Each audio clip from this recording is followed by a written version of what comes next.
And something that we haven't talked about, but you have to be aware of in the future. In the beginning, you're not going to be paying yourself, more than likely. However, you also have to keep in mind that that is a cost. So even if you're not paying yourself, you need to make a cost for that. You need to figure out what your cost per hour would be, what your labor would be, all of that. Why?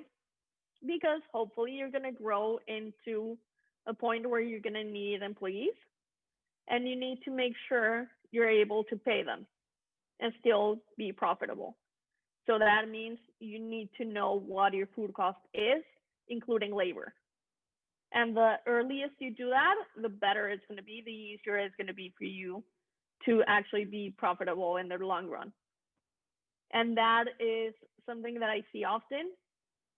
People tell me, well, no, but of course I'm not paying myself, so I'm not adding that food cost.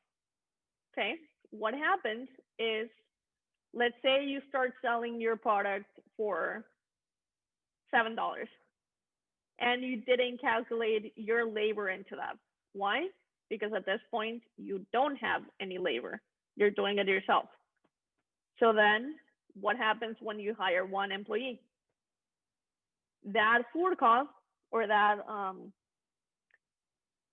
cost, that sales cost of $7 is not going to give you the same profit, because now you need to add food cost to that. Now you need to add labor to that. So you need to add labor to your food cost. So that is going to definitely make a dent on your profits, and you need to be aware of that. That's a big, big deal. And that's something that I see often, especially in the beginning. People want to sell their products fairly inexpensively, or at least less expensive than competitors, because you want to get into the market. And so sometimes there is this misconception that if I am less expensive, maybe it's going to be easier to me to break into market, potentially. However, if you started selling at $7, but now you actually need to sell at $8.95 to get your labor cost, what do you do now? How are you going to change midway through it? So very, very important to understand that. Training, I keep talking about training, whether it is talking to the kitchen manager, whether it is, like Betsy said, taking ServSafe courses, whether it is using the resources that you have as part of this boot camp, whether it is talking to fellow entrepreneurs, whatever you want to do, but make sure you have training and you keep getting training. That is extremely, extremely important. There is, as far as I'm aware of, there is never going to be enough training for anything you do. And the reason I say this is because you will always be able to learn better ways to do things, newer ways to do things. So very, very important to do that.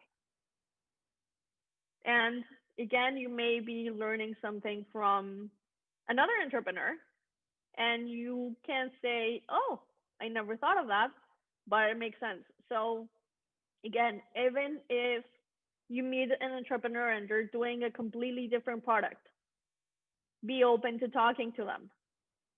They may have gone through the same pitfalls, even if their product is different. So don't be afraid of talking to people. Don't be afraid of going into businesses and asking, so how did you get started? And just listen to people. A lot of people will show you and tell you their story. Why? First, because if you've actually made a business, you're proud of it. Most of us are proud of achieving things and achieving something that makes a difference. So people are going to be open to telling you their story. Some people, more often than we think, are going to be open to telling you what their issues were or what their obstacles were, so you don't have to go through the same obstacles. And this really, this used to frustrate me. Now I understand it better, but this used to frustrate me. Sometimes we think that people are not going to be open to sharing their ideas or their thoughts with us, and so we don't even ask.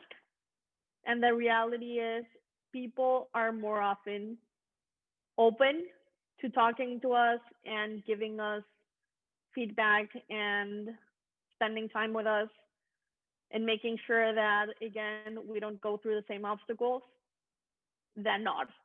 So, really, pick up a phone call, um, go drive somewhere. Now, again, yes, with COVID, people are going to be more hesitant of letting you into their building or their business, but there's still people open. Um, Read books. There's a lot of books on how companies have developed. There's a lot of podcasts.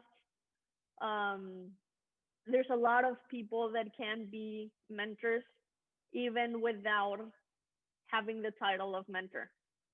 So really, look at that as a resource. Especially in South Florida, we have a lot of entrepreneurship. We have a lot of